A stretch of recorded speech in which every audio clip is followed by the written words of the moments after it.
من الشيطان الرجيم بسم الله الرحمن الرحيم رب اشرح لي صدري ويسر لي امري واحلل عقدة من لساني يفقهوا قولي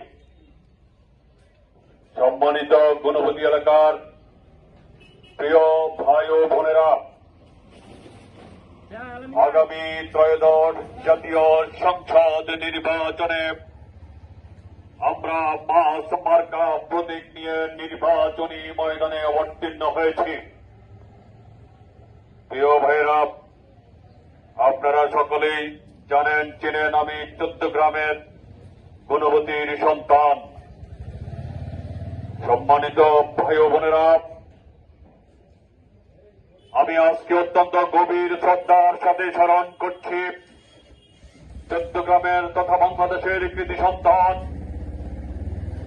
আন্তর্জাতিক খ্যাতিসম্পন্ন শ্রমিক নেতা, বাংলাদেশের সাবেক প্রধানমন্ত্রী কাজী জাফর আহমেদকে, যিনি মন্ত্রী হয়েছিলেন, বাংলাদেশের প্রধানমন্ত্রী হয়েছিলেন। প্রিয় ভাই ও বোনেরা, আমি এই জন্যই ওনাকে আরো বেশি গভীর শ্রদ্ধার সাথে স্মরণ করি। কাজী জাফর আহমেদ কখনো 14 গ্রামের সন্ত্রাসের রাজনীতিকে প্রশ্রয় দেয় নাই, 14 গ্রামে হিংসা হানাহানির রাজনীতিকে প্রশ্রয় দেয় নাই।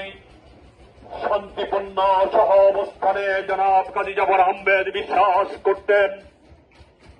সেই জন্য আজকে 14 গ্রামের মানুষ, 14 গ্রামের প্রতিটি মানুষের অন্তরে কাজী জাফর আহমেদ সাহেব আছেন। কিন্তু অত্যন্ত দুঃখজনক বিষয়, আজকে 14 গ্রামে রাজনীতির নামে বিষ বাষ্প ছড়ানো হচ্ছে, হিংসা ছড়ানো হচ্ছে, প্রতিহিংসা করা হচ্ছে, দাঙ্গা করা হচ্ছে, মানুষের প্রতি অন্যায়ভাবে জুলুম করছে, মানুষের প্রতি আঘাত করছে, রক্তাক্ত করছে, এমনকি মানুষকে হত্যা করছে আজকে রাজনীতির নামে। সুতরাং 14 গ্রামে যারা আজকে এই ধরনের কালচার, এই ধরনের রাজনৈতিক কালচার তৈরি করেছেন, সৃষ্টি করেছেন, অচিরেই আপনারা আস্থা করে নিক্ষিপ্ত হবেন। কখনোই 14 গ্রামের মানুষ আপনাদেরকে বুকে ধারণ করবে না। সংগ্রামী ভাই ও বোনেরা, আমি গুণবতীর সন্তান, 14 গ্রামের সন্তান। আজকে আমার নির্বাচনী পোস্টার ছেড়ে ফেলা হচ্ছে, আমার ব্যানারগুলো ছেড়ে ফেলা হচ্ছে, আমার ব্যানারগুলো ঢেকে দেওয়া হচ্ছে, আমার গণসংযোগে প্রতিবন্ধকতা সৃষ্টি করছে। এই কি আপনাদের রাজনীতি? এই কি নীতি? এই কি আদর্শ? কিসের আদর্শ প্রচার করছেন? আপনি যদি অন্যের হক নষ্ট করেন, অন্যের অধিকার নষ্ট করেন, তাহলে আপনার মধ্যে কিসের ইনসাফ? ধিক্কার জানাই, আমি ধিক্কার জানাই। আমার আজকে পোস্টার ছিঁড়ে ফেলা হচ্ছে, আমার ব্যানার ছিঁড়ে ফেলা হচ্ছে, আমার জনগণকে প্রতিবন্ধকতা সৃষ্টি করা হচ্ছে। কেন হচ্ছেন? কি পেয়ে গেছেন আপনারা?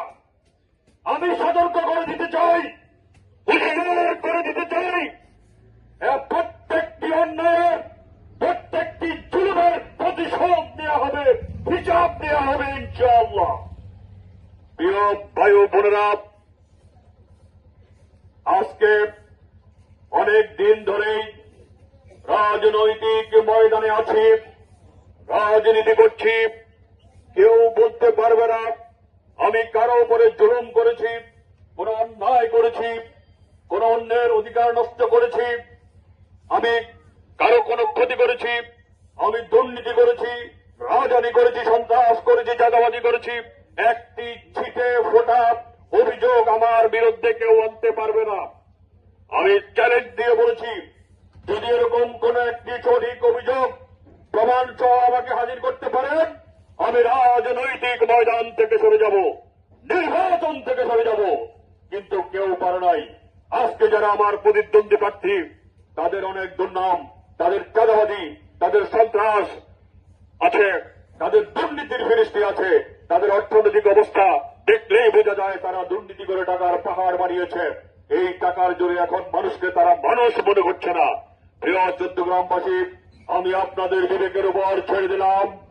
আপনারা চিন্তা করবেন, আমার সততা, আমার যোগ্যতা, আমার শিক্ষাগত যোগ্যতা যদি তাদের থেকে বেশি হয়ে থাকে, তাহলে আপনারা বিবেক খরচ করে আগামী 12ই ফেব্রুয়ারি মাস মার্কা প্রতীকে ভোট দিবেন। এর যদি ব্যর্থ হয়, আপনারা আপনাদের বিবেকের কাছে দায়ী থাকবেন। কাল হাসরের ময়দানে আপনারা আল্লাহর কাছে জবাবদিহি করতে হবে যে ভালো মানুষটিকে ভোট না দিয়ে তোমরা কাকে ভোট দিয়েছ। এই প্রশ্নের সম্মুখীন দুনিয়াতেও হবেন, পরকালেও হবেন। এই কথা বলে আগামী ত্রয়োদশ জাতীয় সংসদ নির্বাচনে 12ই ফেব্রুয়ারি নির্ভয়ে, নির্বিঘ্নে, নির্দ্বিধায়, সাহসের সাথে গিয়ে মাস মার্কা প্রতীকে ভোট দিয়ে আমাকে জয়যুক্ত করে চট্টগ্রামবাসীর সেবা করার সুযোগ দিবেন। এই আশাবাদ ব্যক্ত করে আমি আমার বক্তব্য এখানে শেষ করছি।